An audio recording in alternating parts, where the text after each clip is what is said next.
Hello and welcome to the Capitol Report on NTD Television. I'm Steve Lance. The future still unclear. That's what President Biden has said in his first public remarks following the weekend rebellion in Russia. NTD's Iris Tao brings us more from the White House. And President Biden on Monday tried to distance the United States from a mercenary revolt that happened in Russia this weekend, insisting that the U.S. and the West had nothing to do with it. We gave Putin no excuse to blame this on the West or to blame this on NATO. We had nothing to do with it. This was part of a struggle within the Russian system. At a Monday event at the White House, President Biden said he talked to Ukrainian President Vladimir Zelensky to assure him of U.S. support, and that he's also keeping in touch with U.S. allies to make sure that we're on the same page and continue to monitor the situation. But when it comes to what's next, President Biden said, but it's still too early to reach a definitive conclusion about where this is going.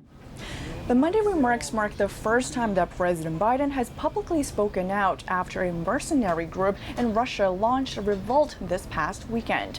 But the rebellion was short-lived as the boss of the mercenary group, Yevgeny Prigozhin, allegedly reached a deal with the Kremlin to pull back his troops in exchange for amnesty. In an audio message on Monday, Prigozhin says he halted their march to Moscow to avoid bloodshed, adding that it was meant to be a protest, not an attempt to overthrow the regime. But Russian President Vladimir Putin on Monday said that it was a colossal threat meant to weaken the country, adding that he will bring to justice the organizers of the rebellion. It's too early to speculate on the impact these events might have. The White House on Monday echoed President Biden's message that they don't know where this Wagner incident would go next. But China, meanwhile, explicitly voiced support for Russia on Sunday, saying that it supports its efforts in maintaining national stability. The White House, in response, said that it has told China and other countries to not provide any help to Russia's war machine. Reporting from the White House, Iris Tao, NTD News. And after effectively offsetting an impeachment vote of President Biden last week, House Speaker Kevin McCarthy now expressing openness to an impeachment inquiry for a Biden administration official. That's Attorney General Merrick Garland. This is over IRS whistleblower allegations that the DOJ meddled in the Hunter Biden investigation to lessen the consequences. NTD's Melina Wisecup has the details. So, Melina, what did McCarthy have to say here? So Speaker McCarthy directly said that if these allegations by the IRS whistleblowers are true, they will be a significant part of a larger impeachment inquiry into Merrick Garland's weaponization of DOJ. So he posted that just yesterday on Twitter, along with a screenshot from one of those whistleblowers' attorneys. A few whistleblowers testified before Congress behind closed doors last week, laying out evidence of what they say appears to be the DOJ having handled Hunter Biden's case differently than they would have an average American. Here's how Chairman of the Ways and Means Committee puts it.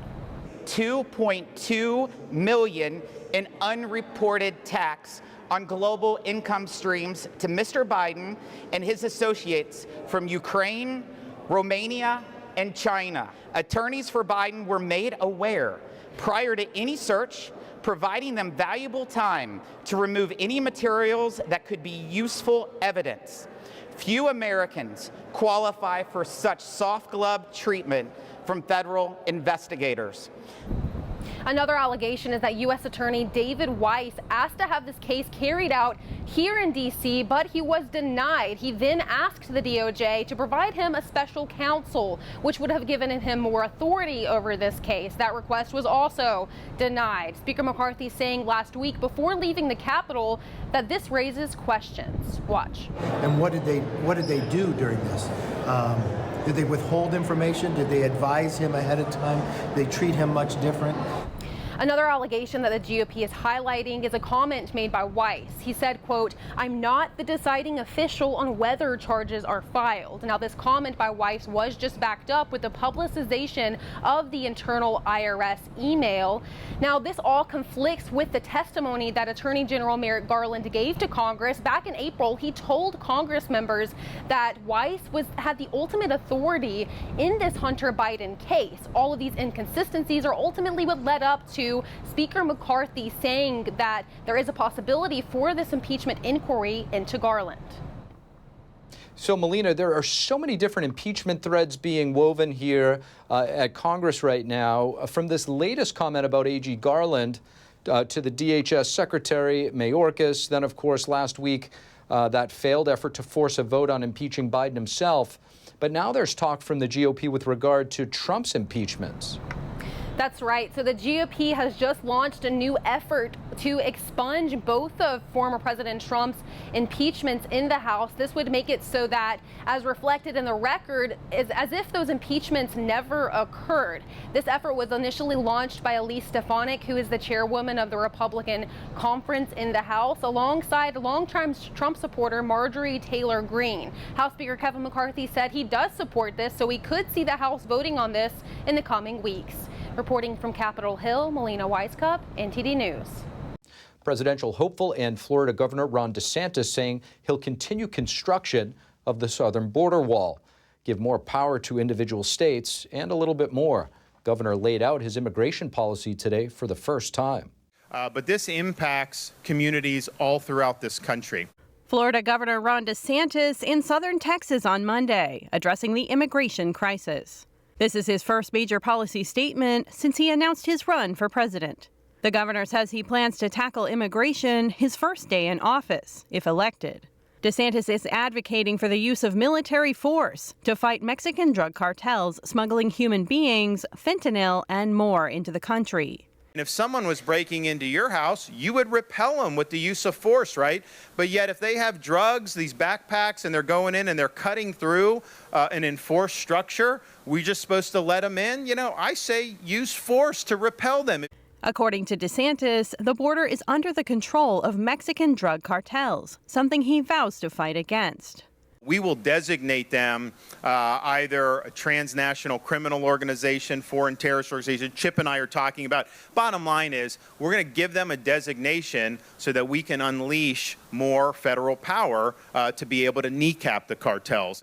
Immigration is set to be a major topic in the 2024 presidential election. A new poll by the Associated Press shows that 6 out of 10 Americans disagree with President Biden's handling of the border. Former President Trump over the weekend campaigned by promoting the 300 miles of border wall he constructed during his presidency. DeSantis, meanwhile, commented on the fact that the wall is incomplete. You got to finish the job, and there's a lot more you got to do on that. DeSantis also promises to end the so-called catch and release policy. The rule currently allows for the release of illegal immigrants into the country until their court dates. If they come and know what'll be happen is they'll get a sheet of paper saying come up for a court date in 3 years and just go enjoy the United States, well, then they're going to do that. If they come and if they're denied entry or if they're immediately repatriated, well, guess what? People are not going to want to mess with this. DeSantis says he'll also reinstitute the Remain in Mexico policy and promises to end birthright citizenship.